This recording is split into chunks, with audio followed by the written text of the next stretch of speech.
Hi, welcome to Learning English with Prose. This is the channel where we draw on many years of university experience to provide you with reliable information on the English language and handy hints on how to improve your English.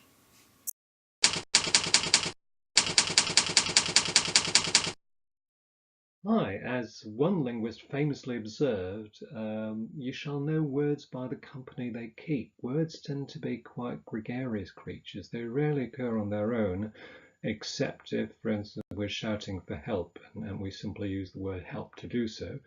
But at the same time, words don't combine freely. They pick and choose. They're quite picky about their word partners. And they tend to team up with other words in rather predictable ways. And this phenomenon, which you may have met before, is called collocation. We've already met a few collocations in the other sessions, such as das pralle Leben, and we've already noticed that we do not normally translate word by word, but rather perhaps collocation by collocation. That's very often the minimal unit of translation. And we'll learn in this session that collocations can be found in collocational dictionaries if we don't know them. They often differ from one language to another, which makes things difficult. And sometimes also in unabridged monolingual and bilingual dictionaries.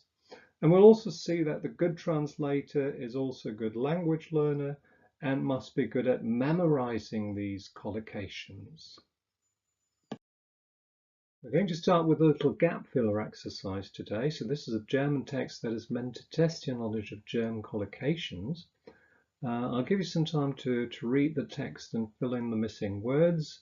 I'd also like you to think about how you know the correct solutions and what conclusions you can draw from this for English-German translation and perhaps language learning generally. So please stop the video at this point for a few minutes, and then we'll come back together to discuss the solutions.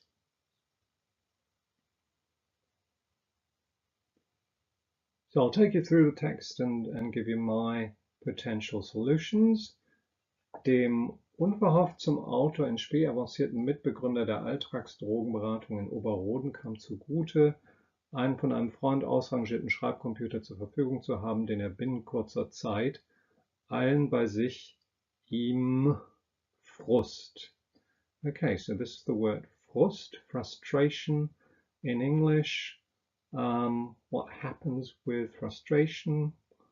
Well, it's usually pent up, as we say in English, and in German that will be angestaut. So bei ihm angestauten Frust anvertraute.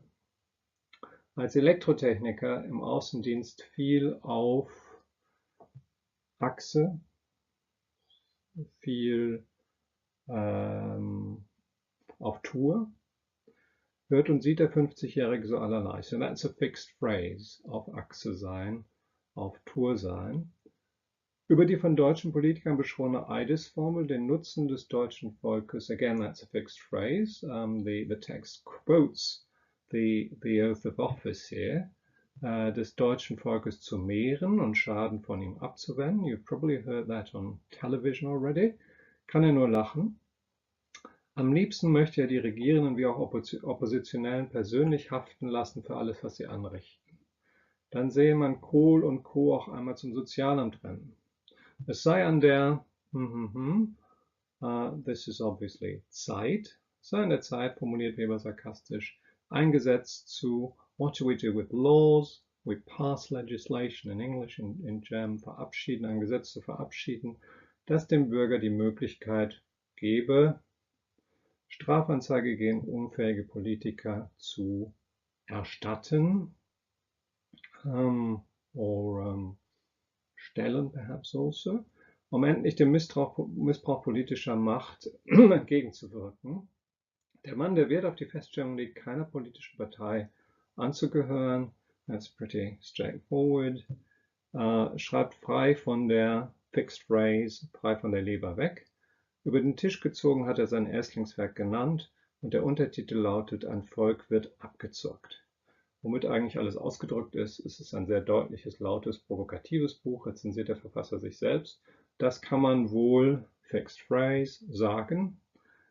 Unverblümt sieht Weber sich und seine Landsleute mit dem Euro ins Verderben rennen. Unter dem Sammelbegriff Fremde fasst er seine Erkenntnisse über Gastarbeiter, Asylanten und Flüchtlinge auf 11 Seiten zusammen und kommt zu dem Schluss, that's a typical collocation, zu einem Schluss kommen oder zu einem Schluss gelangen, dass unter unkontrolliertes Einreisen und die daraus erwachsenen Probleme die Wurzel allen Übels seien. Another set expression, die Wurzel allen Übels sein. Well, if you've asked yourselves why you knew all those collocations in the previous exercise, well, the answer is simply because you knew them by heart. You're a native speaker of German, probably, or someone who knows the language very well, and you can simply retrieve them from memory because you've accumulated so much experience of the language. You've read so many newspaper articles, you've watched news programs on television and so on, that you will have heard things like the Chancellor's oath of office, for instance. So this kind of thing is usually easy to do for native speakers. We know most of these collocations by heart.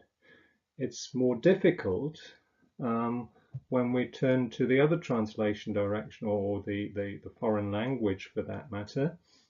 This is a newspaper text of the same degree of difficulty, I'd say, as the German text. And let's do the same exercise again, shall we? Fill in the missing words. Of course, you might notice that there are more gaps in your knowledge of English collocations. So the question is, where can you locate the collocations you're looking for? I think I already mentioned some possible sources in the other videos, but we'll come back to that in a minute. So stop the video again for a few minutes and then we'll have a stab at this text together. Now, Scottish Water today said it will, blah, blah, blah, 900 jobs to save £100 million. So this is about getting rid of workers, in other words, cutting jobs or axing jobs. These are two collocations you will find in the Oxford Collocations Dictionary for Students of English, which is also available on the web. I'll show you the website in a minute, at osdig.com. I'll show you that in another slide. So axe or cut jobs amid accusations of privatisation through the back door.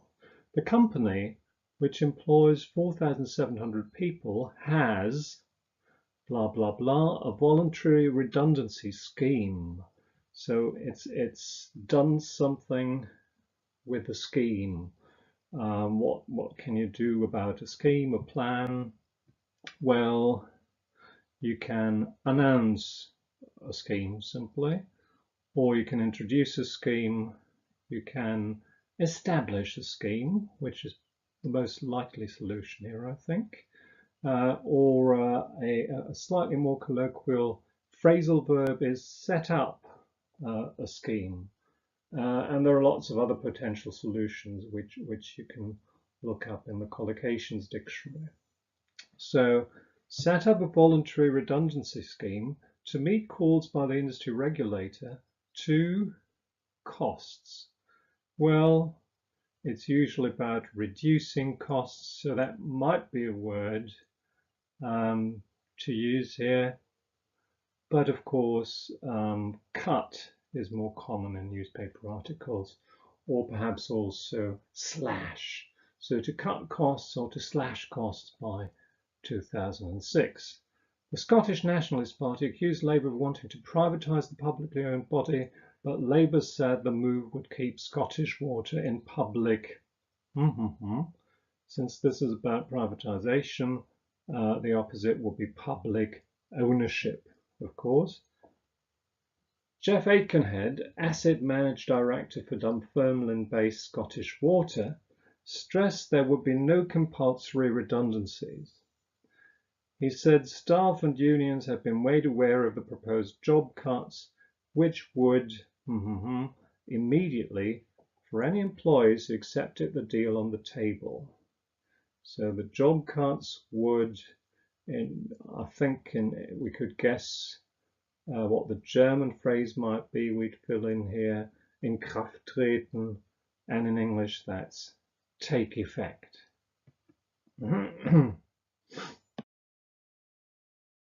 So let's just take a quick look at the resources I've just mentioned. Oz.com, which is the online version of the Oxford Collocations Dictionary for Students of English, where you find headwords like job, for instance, and the collocations, the other words that they team up with, categorized by syntactic category. So for instance, job plus another noun, job plus a verb, and so on. So here we find things like, well, what's for instance berufliche Aussichten, Berufsperspektiven in English? Well, you need to look at the last line here and you find job prospects. So it's not perspectives in English, but job prospects. And then there's also job cuts, which we've just been talking about, and lots of other useful collocations. Another resource you can turn to is Skell. That's short for Sketch Engine for Language Learning, where you can do word sketches, and that will give you similar results to what you get in the Collocations Dictionary. So with job, for instance, we get verbs with job as subject, such as post a job, require a job, such as, well, this is actually wrong. Sometimes Skell gets it wrong because post may often be used in the passive voice, so that job does occur as subject, but actually it's the object. So you post a job is posted. But the job requires and the job entails, these might be collocations where job does actually occur as subject quite frequently. So then there are verbs with job as object. So you do a job, you get a job, you create jobs, you find a job, you land a job, which is the same thing, and so on. Adjectives with job, jobs are scarce, plentiful, stressful, yes, and secure, and so on. Okay.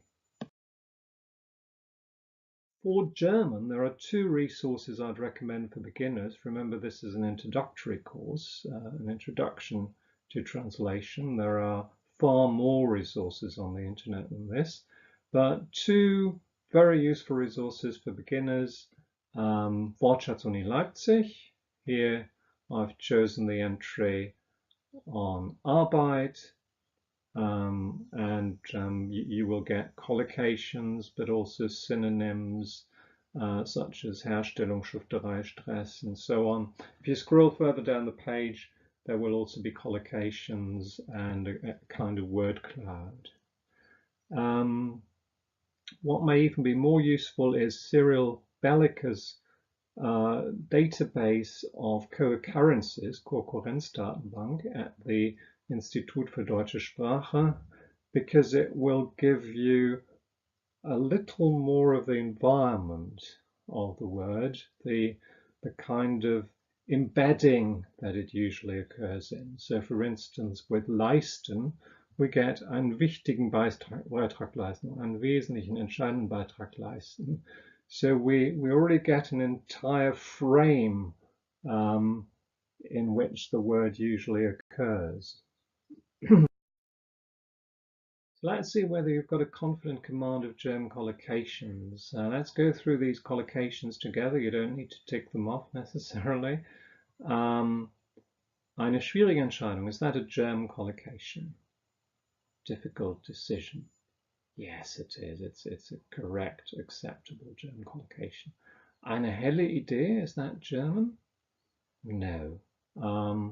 Although we say a bright idea in English, in German we'd probably say something like eine kluge Idee, ein kluger Gedanke. Im dunkelsten Peru, is that German? No. We'd say im tiefsten Peru. Ein schönes Paar Hinterbacken, nice pair of buttocks. Is that German? No, we'd say ein knackiger Po. Ein schnelles Auto, clearly German. fairly straightforward collocation. Ein breiter Unterschied, a wide difference. Is that acceptable in German? No. Ein himmelweiter Unterschied, that would be possible in German, for instance, or ein großer Unterschied, but not ein breiter Unterschied. Eine schwache Leistung, perfectly acceptable. Eine Rede machen, make a speech. No, that's not German. In German we say eine Rede halten. Zwischen A und B ist die Grenze unpräzise. So in English we might find a sentence like there's an imprecise boundary between A and B, but in German that's not possible. We'd have to say die Grenze zwischen A und B ist fließend, or perhaps ungenau, but certainly not unpräzise. Ein bestätigter Junggeselle. So in English we say a confirmed bachelor. In German that's not the done thing. So what do we say in German? Well, ein eingefleischter Junggeselle. Eine schroffe Klippe. Yeah, perfectly good collocation in German. And eine plumpe Frage, that's also acceptable. So let's try and apply what we've learned to English-German translation. How would you translate the following sentences? Again, stop the video for a few minutes and then we'll look at the solutions. Here we are in darkest autumn. Well, we've just learned that in German we don't say im dunkelsten autumn. We need to translate it as hier sind wir im tiefsten autumn. That's a very tall order. That's a very common collocation in English, which can't be translated literally into German. We need to consider the entire phrase here, translated at the phrase level, and what we could come up with is das ist wohl ein wenig zu viel verlangt. He was robbed in broad daylight. In broad daylight, very common collocation. In German, we'd go for am helllichten Tag. Er wurde am helllichten Tag beraubt. Thunder roars. Yes, that's the typical sound made by thunder. So thunder roars in the distance. How can we put that in German? In idiomatic German. What does thunder do in German? Well, der Donner grollte, or der Donner rollte. In the 19th century, we might also have said der Donner tobte in der Ferne, but that's now considered to be dated. So I'd say der Donner grollte or rollte in der Ferne. Hospital food leaves a lot to be desired. Leave a lot to be desired is a set expression which needs to be considered as one unit, of course, and we need to say das Krankenhausessen lässt viel zu wünschen übrig. I'm madly in love with Xander Harris. Ich bin über beide Ohren verliebt, bis über beide Ohren verliebt. Ich bin total verschossen, madly in love. And probably various other renditions are possible here, which I haven't thought of. Jim is determined, but falls well behind. Now here we have the collocation well behind or fall well behind. Well needs to be translated as weit here into German. So we get Jim ist entschlossen, aber fällt weit zurück. In 8, we have an interesting collocation of plume followed by an of phrase. So sometimes we get these collocations where a noun is followed by an of phrase, such as a pack of wolves, for instance, and Rudelwölfe, and a plume of smoke in German translates as a compound noun, so we get Rauchfahne in German. Wir sehen eine Rauchfahne in der Ferne. Edith is sorely tempted to slice the guy's throat, but somehow restrains herself. Sie gerät stark in Versuchung, sorely tempted. Sie ist schwer in Versuchung. Sie ist stark in Versuchung, dem Typ die Kehle durchzuschneiden, aber hält sich irgendwie zurück. A thick curtain of fog hung in the air. Eine dichte Nebelwand. Again, another of phrase, a curtain of fog. In German, that's another compound. Eine dichte Nebelwand hing in der Luft. We're now going to explore the use of collocations in two different text types. One is a newspaper article taken from The Guardian. The other is an excerpt from Harry Potter, which you're probably all familiar with. So take a look at these texts and try to find suitable translations of the underlined collocations and also some individual words that are slightly technical in nature in the case of the Guardian article. Okay, let's take a look at the Guardian article first. A businessman who suffered a mental breakdown and the collapse of his business after he was wrongly convicted. Let's stop at this point. Suffer a mental breakdown, that's einen Nervenzusammenbruch erleiden. Collapse of a business refers to bankruptcy. So it's the according to the new German rules, this is called Insolvenz. It's no longer called Konkurs, but of course you might also find Konkurs in a newspaper article, or the more colloquial Pleite, Pleite einer Firma. By the way, the verb noun collocation is Insolvenz anmelden. Zu Unrecht verurteilen, that's wrongly convicted.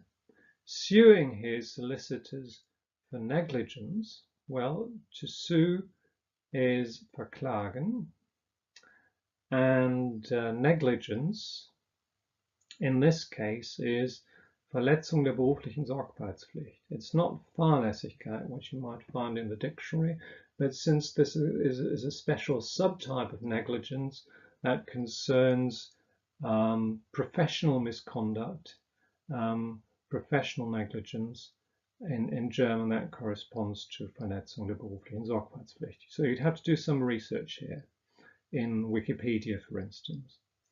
Martin McLaughlin's case is expected to go to trial. Der Fall wird im Gericht verhandelt werden. There's also come up for trial, to go to trial, to come up for trial, oder zur Verhandlung kommen. After the Court of Appeal overturned a High Court judge's ruling, striking out his claim.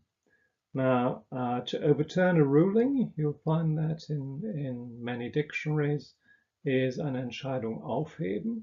Strike out a claim, I think, hasn't been recorded in any of the major dictionaries. We'd have to say something like Forderung abweisen or nicht stattgeben. This is clear from the context. Okay, so this is our translation then. Ein Geschäftsmann, der einen Nervenzusammenbruch erlitt und dessen Unternehmen Insolvenz anmelden musste, nachdem er zu Unrecht verurteilt und inhaftiert wurde, hat seine Rechtsanwälte auf 500.000 Pfund wegen Verletzung der beruflichen Sorgfaltspflicht verklagt. Martin McLaughlins Fall soll in diesem Jahr zur Verhandlung kommen, nachdem das Berufungsgericht eine Entscheidung des obersten Zivilgerichts aufhob, das die Forderung McLaughlins abgewiesen hatte.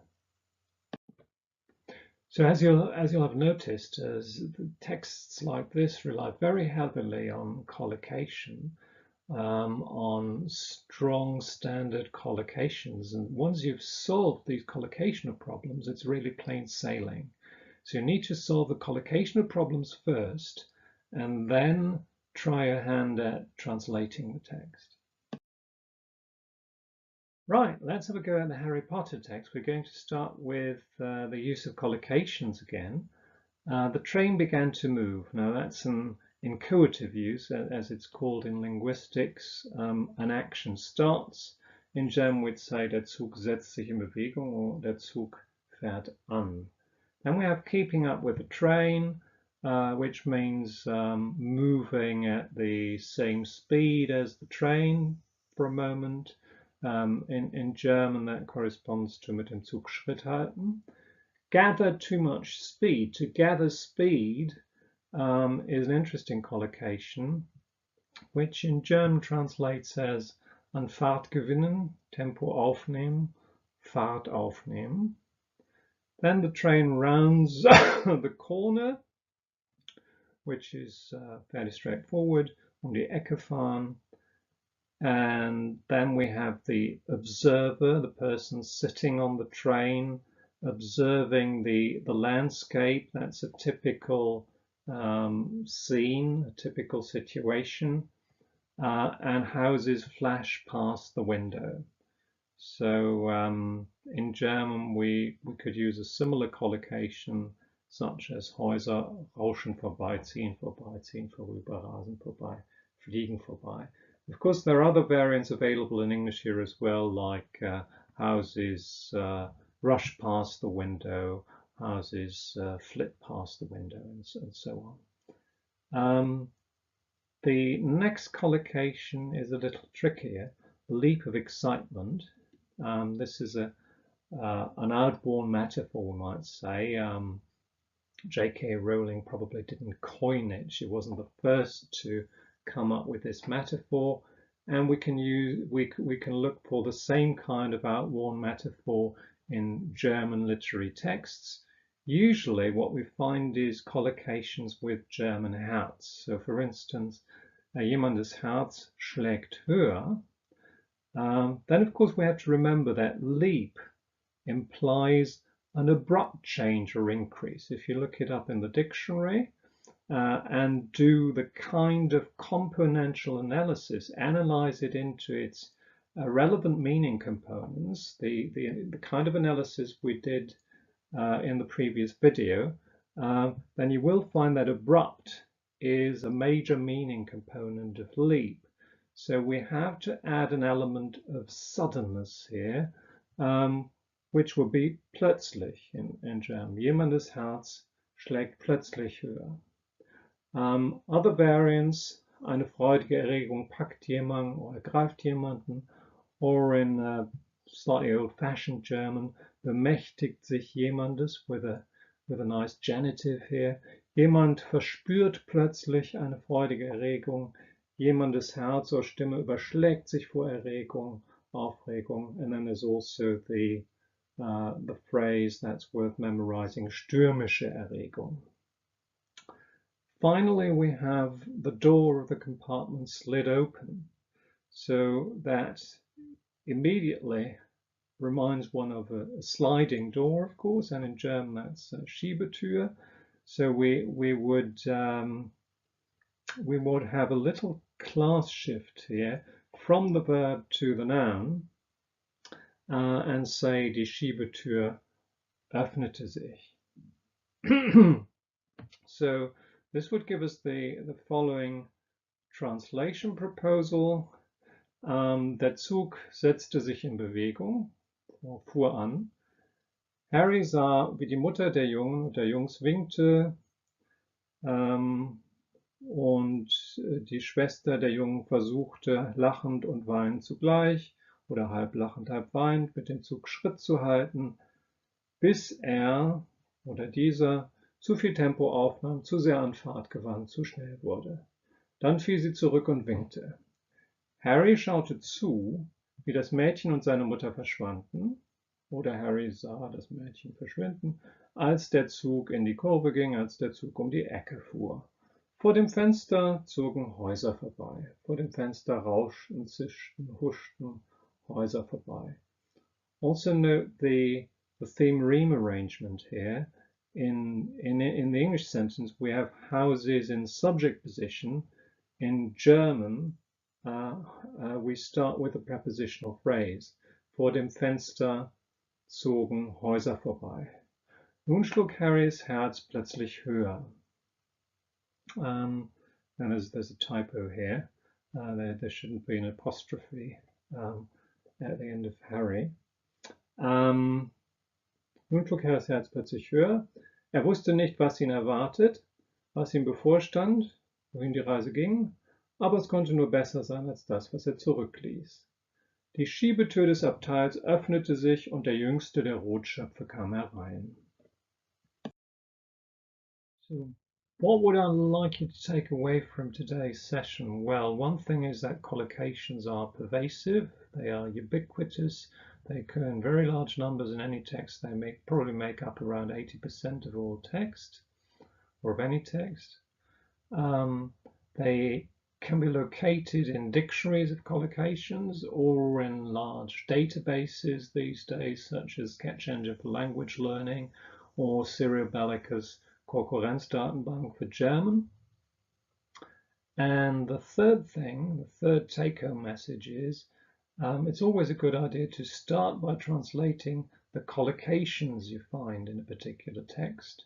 That will give you a kind of framework to work from, and you can move on to solve other translation problems at a later stage. Thank you for listening and watching.